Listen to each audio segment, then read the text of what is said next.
Fast, furious, exciting, physical, lycra. If you've ridden mountain bikes, you've probably ridden a discipline known as cross country, or XC for short, a discipline that requires speed, fitness and skill.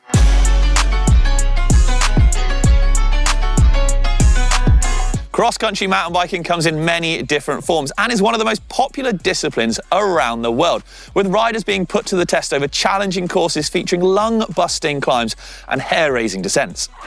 This mass start race between some of the fittest riders in the world then is surely something to not be missed. However, what is cross-country exactly, and well, how does it work?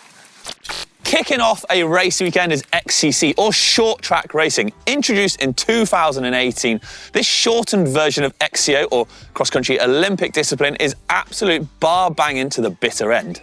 Short track typically takes place across a 1k to 2 kilometre circuit course, with the race lasting between 20 and 25 minutes overall. Much shorter than your typical cross-country Olympic race. This shortened distance has added an entirely new dynamic to the race, with pure power and sprinting prowess taking precedence over the endurance needed for cross-country Olympic.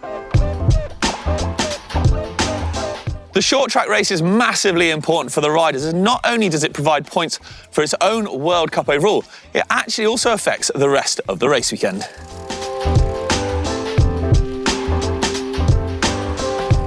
The results of the short track can determine the starting grid of Sunday's XC Olympic race, with the top 8 finishers in short track taking up the front row of the grid, the second 8 obviously the second grid, and so on and so forth.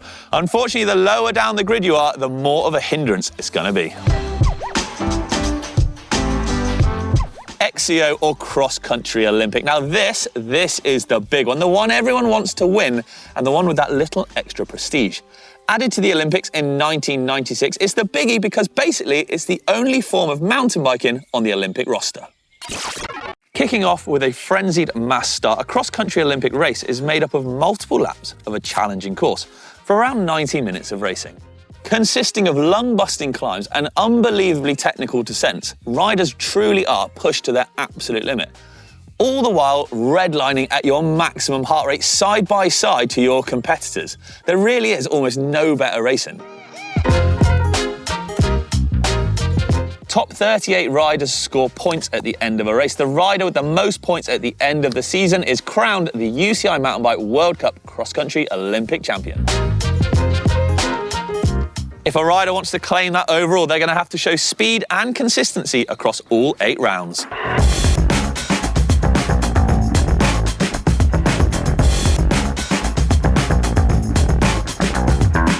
Cross-country marathon, well, it's as the name suggests. It's more of a marathon than a sprint, with races being around 100 kilometres or even more. It truly is a test of endurance.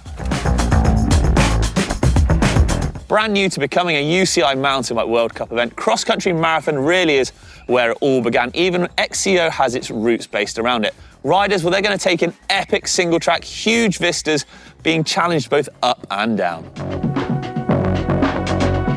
Let's talk about cross-country bikes now then, because an XC bike is basically set up to be fast, light and efficient, where speed and power will take precedence over downhill prowess. When it comes to wheels and tyres, 29-inch is the order of the day. Fast-rolling, low-profile tread patterns keep riders rolling as quick as possible. Frames are normally carbon fibre, and with travel between 80 to 120 mil, full suspension is creeping in more and more, but there are the few die-hard fans out there who love to still race on a hardtail, especially if the course permits it.